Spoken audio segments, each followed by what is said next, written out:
શ્રી ગણેશાય નમઃ. જય શ્રી કૃષ્ણ મિત્રો, તમે જોઈ રહ્યા છો યુટ્યુબ, જેમાં અમારી ચેનલ શિવ શક્તિ ગોવિંદમાં આપનું હાર્દિક સ્વાગત છે. આજે આપણે આ વિડીયોમાં રવિવારે કરવામાં આવતા મા રાંદલમાની વ્રતની કથા અને તેના મહાત્મ્ય વિશે જાણીશું. મા રાંદલમાનું વ્રત રવિવારને દિવસે થાય છે. આ દિવસે વ્રત કરનારે સવારે વહેલા ઉઠી નાહી ધોઈ મંદિર આગળ બાજોઠ ઉપર રાંદલમાની છબી મૂકી દીવો કરવો, પછી તેમનું ધ્યાન ધરવું. આ વ્રતમાં એક ટાણું કરતી વખતે મીઠા વગરની રોટલી અને ખીર લઈ શકાય. ફરાળમાં સફેદ વસ્તુ લેવી. આ વ્રત 11, 21, 31, 41 કે 51 રવિવાર કરી શકાય છે. પુત્ર પ્રાપ્તિ ઈચ્છનારે આ વ્રત અવશ્ય કરવું.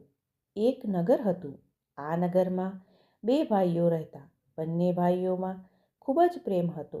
તેમણે નાનપણમાં જ માતા પિતાની છત્રછાયા ગુમાવી દીધી હતી. છતાં પોતાની જાત મહેનતે તેઓ આગળ આવ્યા હતા. મોટા ભાઈ જાત મહેનતથી ભણ્યો અને નાના ભાઈને પણ ભણાવ્યો. બંને ભાઈઓએ ભેગા મળી નાનો એવો ધંધો શરૂ કર્યો. નસીબ જોરે તેમનો ધંધો જામી ગયો. જ્ઞાતિમાં એક સારા કુટુંબમાં મોટા ભાઈના લગ્ન થયા. મોટા ભાઈની વહુ પણ ખૂબ પ્રેમાળ હતી. તે પોતાના નાના દિયરને નાના ભાઈની માફક સંભાળવા લાગી. ઘરના 3 સભ્યો વચ્ચે ખૂબ પ્રેમ હતો. બંને ભાઈઓની મહેનત અને ભાગ્યના બળે નાના ધંધામાંથી તેમણે એક નાનકડું કારખાનું શરૂ કર્યું. બંને ભાઈઓનું સમાજમાં ખૂબ જ માન હતું. નાનો ભાઈ કુંવારો હતો, તેથી નાતમાંથી તેના માટે ઘણા માંગા આવવા લાગ્યા. ભાઈ ભાભીએ એક સારું ખાનદાન અને સારી કન્યા જોઈ નાના ભાઈના લગ્ન કરી નાખ્યા. નાના ભાઈની પત્ની ખૂબ જ સુંદર, વ્યવહારુ, વિવેકી અને સમજુ હતી. તેના મા બાપની તે એકની એક દીકરી હતી. તે ખૂબ લાડકોડમાં ઉછરી હતી, છતાં સંસ્કારી હતી. તે ભક્તિભાવવાળી અને મળતાવડી હતી. લગ્ન પછીના પહેલા રવિવારથી જ દેરાણીએ રાંદલમાના લોટા તેડાવવાનો વિચાર કર્યો. સાંજે જમતી વખતે દેરાણીએ પોતાનો વિચાર જાહેર કર્યો. બંને ભાઈઓએ આખો દિવસ કારખાનાના કામમાંથી નવરાશ મળતી નહોતી, એટલે તેમણે કહ્યું, તમારે જે કરવું હોય તે બંને દેરાણી જેઠાણી મળી સંપીને કરો.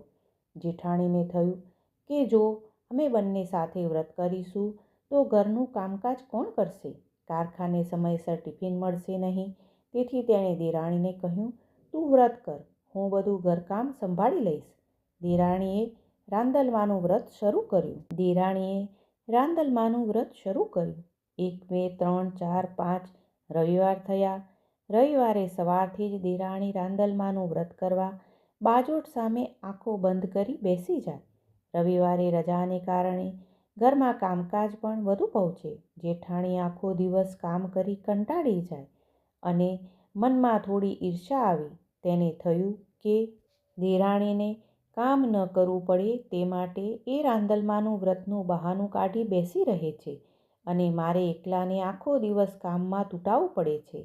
વળી રવિવારે દેરાણી ખીર અને રોટલી ઉડાવે છે, એ પણ મારે બનાવવી પડે છે. તે મનમાં ને મનમાં ગુંચાવવા લાગી.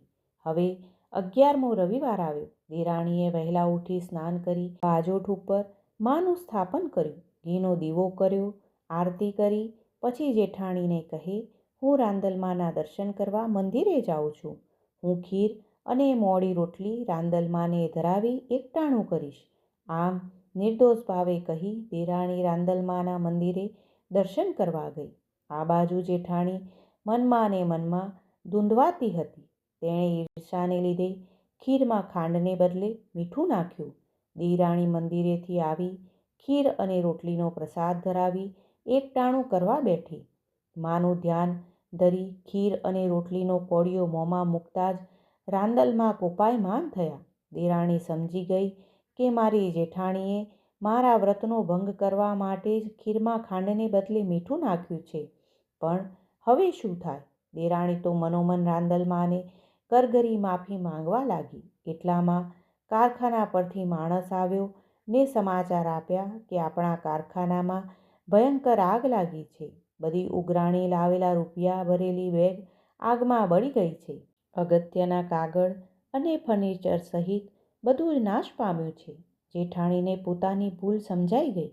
તેને થયું કે મેં ઈર્ષાને કારણે આજે રાંદલમાના વ્રતનો ભંગ કર્યો છે. તે દેરાણી પાસે ગઈ તેની માફી માંગતા બોલી, મેં જાણી જોઈને તારી ખીરમાં મીઠું નાખ્યું હતું. એની સજા મને મળી છે. તું મને માફ કરી દે. દેરાણીએ કહ્યું, માફી માંગવી હોય તો રાંદલમાની માંગો. મા તો ખૂબ દયાળુ છે. તે જરૂર તમને માફ કરશે. આમ કહી દેરાણી જેઠાણી રાંદલમાની છબી આગળ જઈ ચરણોમાં પડી ચોધાર આંસુએ રડવા લાગ્યા. જેઠાણીને ખરા દિલથી થયેલો પસ્તાવો અને દેરાણીની ભક્તિ જોઈ રાંદલમાં પ્રસન્ન થયા અને દર્શન આપતા બોલ્યા, દીકરી, ગભરાશો નહીં. હું સદાય તમારી સાથે છું. જે મારું વ્રત કરે છે તેના કુટુંબ પર હું કોઈ સંકટ આવવા દેતી નથી. જે મારું વ્રત પૂર્ણ ભક્તિભાવથી કરશે તેને હું મનવાંછિત ફળ આપું છું. દીકરી, અજાણતા તારાથી વ્રતનો ભંગ થયો છે. તારી જેઠાણીએ હાથે કરી ખીરમાં ખાંડને બદલે મીઠું નાખ્યું હતું. તેની સજા રૂપે તારો વૈભવ રાખ થઈ ગયો છે. પરંતુ તમારા બંનેનો દિલથી પસ્તાવો જોઈ હું તમને માફ કરું છું. તમે હવે ફરીથી ખીર રોટલી બનાવી તેનો પ્રસાદ વહેંચી મારા વ્રતનું ઉજવણું કરો. 13 ગાયણીઓને બોલાવી જમાડી દાન દક્ષિણા આપવાનો સંકલ્પ કરો. એટલે તમારું ગયેલું બધું અનેક ગણું થઈ તમને પાછું મળશે. આમ કહી માતાજી અંતર ધ્યાન થઈ ગયા. જેઠાણીએ પણ માના લોટા તેડવાનો સંકલ્પ કર્યો. પછી બંને દેરાણી જેઠાણી સંપીને રાંદલમાનું વ્રત કરવા લાગી. થોડા રવિવાર ગયા ત્યાં તેમનો ધંધો ફરીથી જામી ગયો. ધન વૈભવ પહેલાં કરતાં અનેક ગણો વધી ગયો. થોડા સમય પછી જેઠાણી દેરાણી બંનેને પુત્રોની પ્રાપ્તિ થઈ. રાંદલમાના વ્રતનો પ્રભાવ જોઈ ગામની સ્ત્રીઓ પણ તે વ્રત કરવા લાગી. હે રાંદલમા, તમે જેવા દેરાણી જેઠાણીને ફળ્યા તેવા તમારા વ્રત કરનાર સૌને ફળજો. બોલો રાંદલમાની જય.